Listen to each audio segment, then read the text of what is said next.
KUMASI ABRANTE3, KUMASI ABRANTE3, KUMASI ABRANTE3, KUMASI ABRANTE3, Mina mi bano, mentum batambe dia gumi dini mi unazo.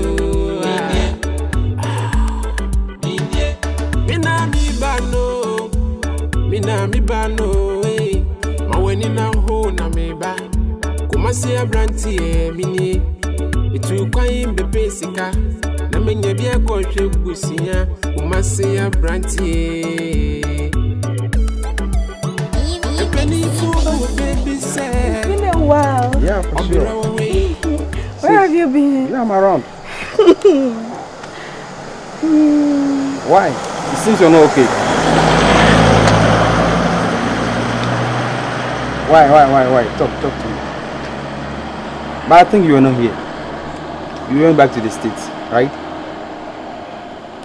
I just got back. From the States. When was that?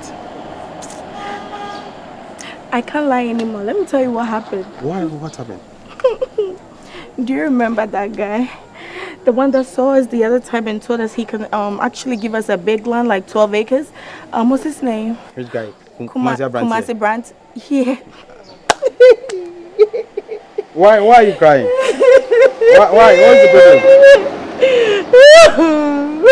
No. Why? No. What's wrong? Tell me. Okay. You know what happened? But you told me you haven't seen this guy.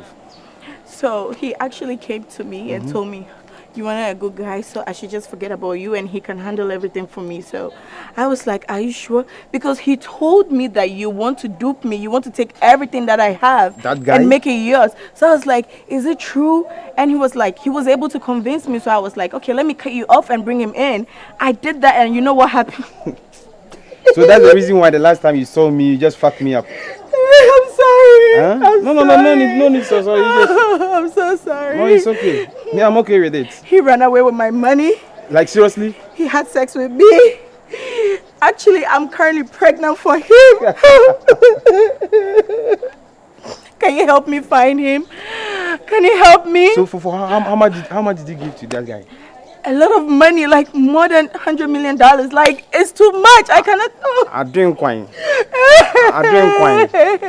Somebody help me. Oh, please. I drink help wine. Me find him. Hey, what about me? And here, brother, back a tree. Now you can speak to Monsieur Kakra.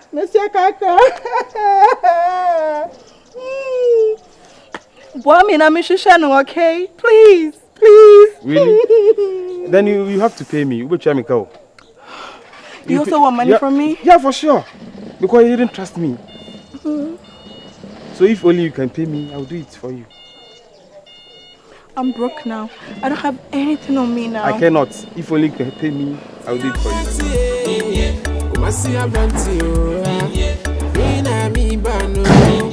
mentum batambe dia gumi dini mi unazo. Mina mi bano. Maweni na ho na me ba. Me shut down KUMASI. I say me taking pictures. But I talk now and I say all life. As you I don't take talk here. I actually minimum into we no go forward so here. Omo has saying. Hey, any problem be sure I don't want star I don't know share. We on now Yeah, I'm creating content. Just one comment. I was saying, hey, how are you doing? Hey, you look beautiful. Why did you ever madam for your pepper? Maybe with your moya the metro. I do it. Now, what's the meaning of Uncle Kasai? Yeah, Semu. Ade. When you Uncle Kasai, now the Okatra the same thing. And Okatra me so. And I think say it's a nice idea. Say when you will be your business dear, a same baby. But my uncle is ready to help. So I say one casa will establish your business dear fine. But say when you will be your dear. And I think that I second my uncle. You second him. Yes, I can't say my go assume. And yes, so I can't say my go assume. Like, nah, he was even saying, say, oh, buy and now we business, be near the but it got to a time, you know. Debut, walk with me, cars, and some way natural. Oh, say young commodity, what I say, I don't know. Debbie, now commodity, I call like it's what is our dear, and commodity now, then I can't. Some I didn't say I saw okay, I worry moon so I should be doing and I made my she's canoe. Oh, yeah, my uncle, oh, I outsider. Uncle, this uncle. I send you a while, yeah, and come and inquire. Where are there also one credit? I don't know, oh, sir, matter why. Hey, oh, the baby, I will wait to me after. Hey, anything. Say, I see that I have to take oh, I can tell you no about it. As one mechanic, I saw what Uncle Chen say. It's okay, you go. He's my uncle. No, you're right, sir. Bibi's a bit me actually me. Somehow, can they got all your wrong book. He's your uncle now, can Matthias say, but I send you a young one last time. So I know a person may catch up. What the baby now? Auntie, I'm sorry, but it's fine. You go. Anything. I send you now. Where as my husband will cry. What's he saying? Hey, I come papa. Boy.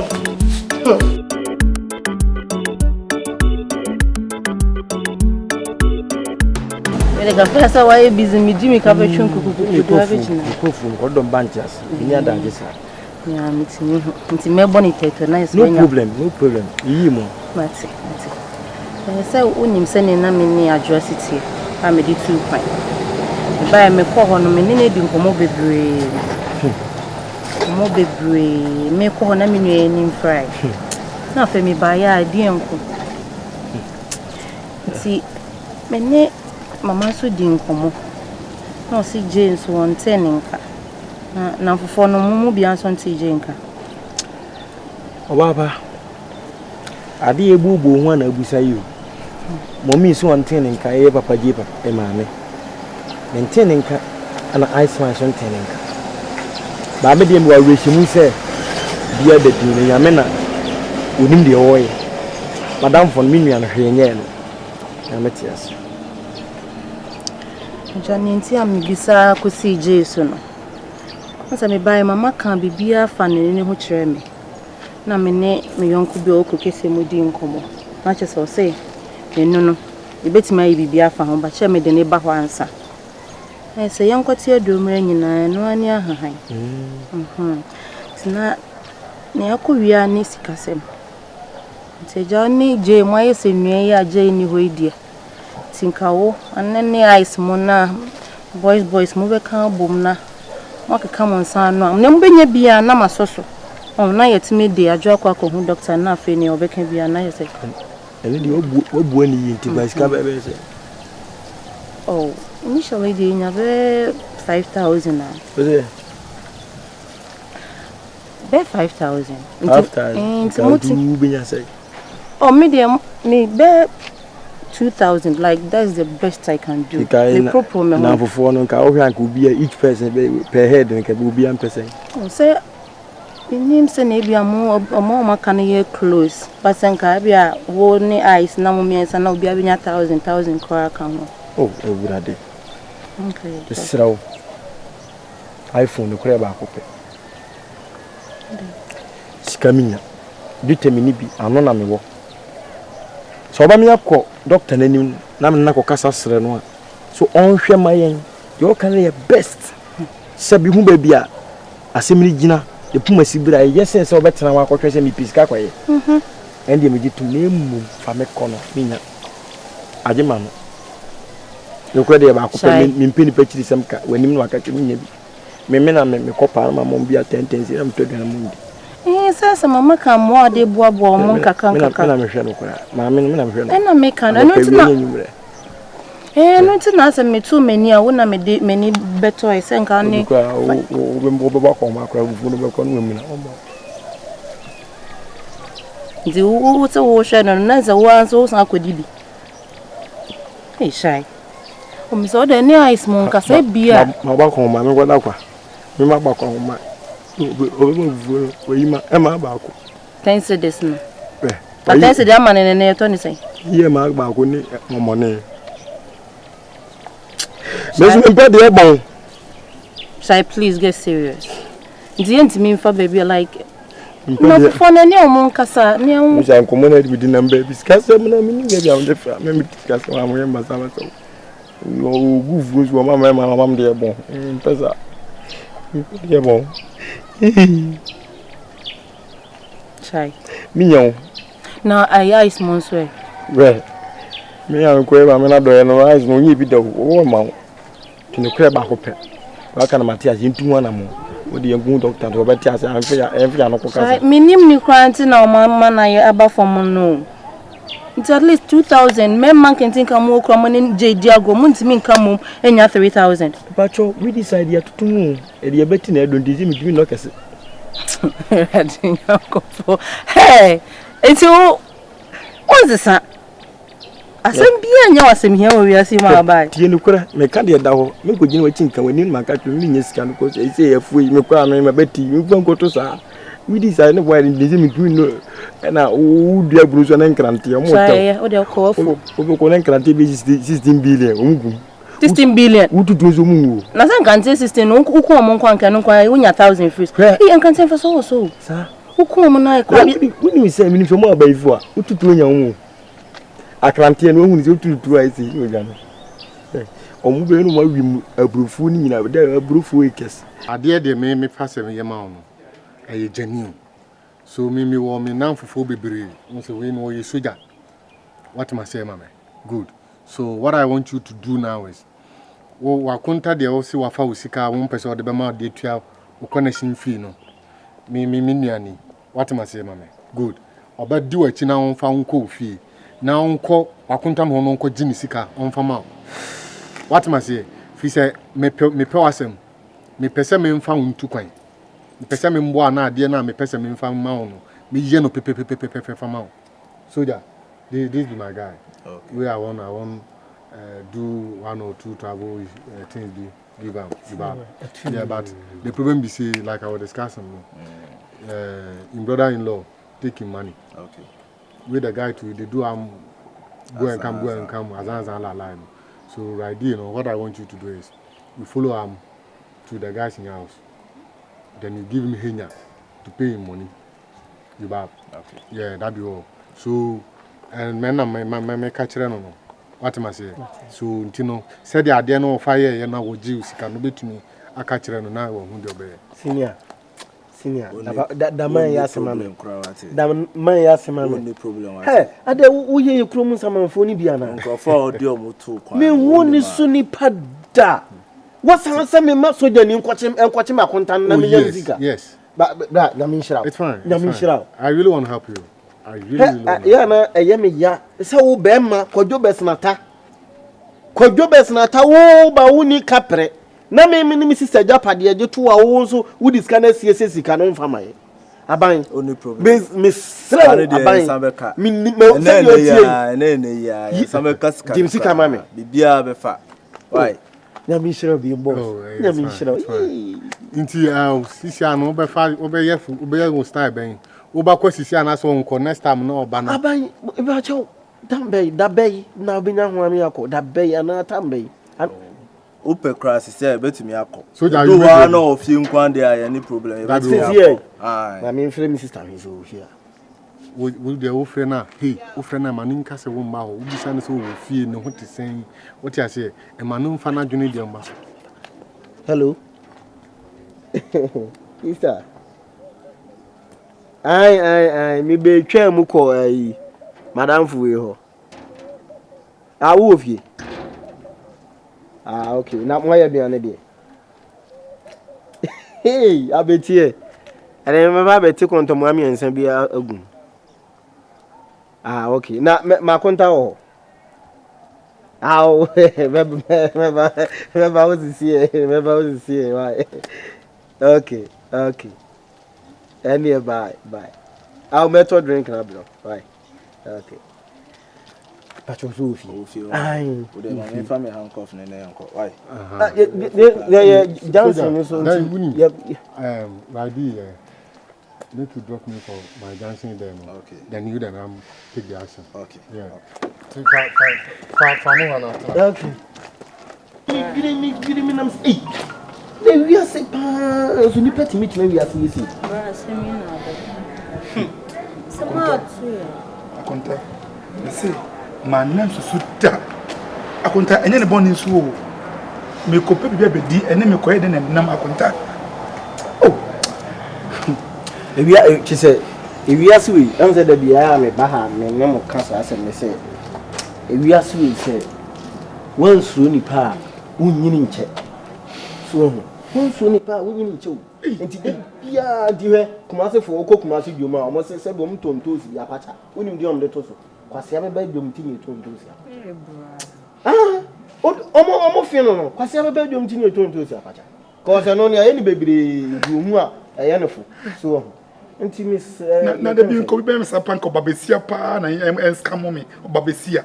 Hey, what are you about? Akonta na samti be me kenti wonti na akonta. Obabesia na ye mi sei. Na sa girl no ensini ye da ohun no anu da. Na so unim goda na wo koto. Unim ma na wo koto. Enye se me nim godo. Baby, akonta ti se o person che se oba. Anana wo pene ya urana. De me pene de be na robe. Akonta. Se oye na oye se ono no gold no oye de yi. On shi de nimu na onim godu. Correct officer. Watch out, oh, show you if you are saying, I bet I'm at time for them. Oh, now listen. I bet I'm at time. I buy man, and I mean, him said you are telling me, American. I will touch it. I am at time or one. Meaning,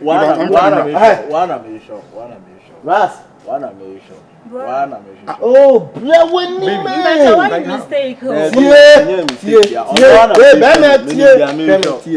We are snare one open. And then for say, one Timu Kotutu, a buano, if I match up and you say, Abu Abin. Me, na person dem say can be ananka. Eh, me ma dan nim. Me ma o dan nam. Na me me family nu aka. Abeg see. Na kama police mpo. Me you need that. Me you need wabo we go. Officer, abeg, I go fit explain. I go explain right now, officer. Abeg, yeah, officer, no be here you go. No be here you go. Yeah. Baby o, abusuo japade na yan fa nya bibi sa. If we reach station, then you go explain for them. Me nya ya. Nka me mani nye say. So, na so akoya. Officer, officer, abeg. Officer,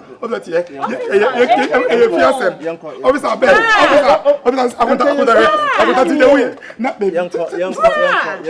I don't know who you are. Officer, me.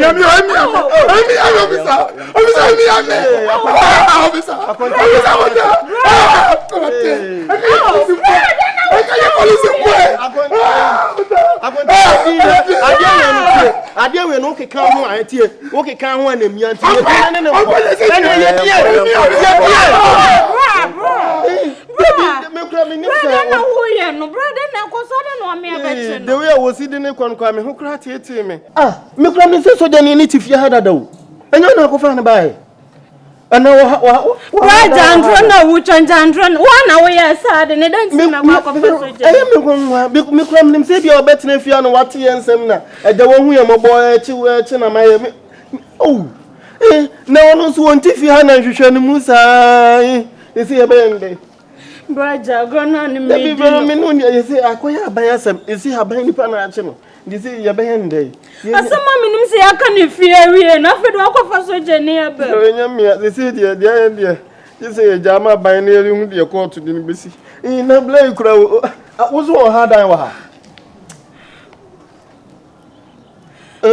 Or hard I was. I give me safe court to us. Call to us. To me, Papa, bet you had any pub on his say.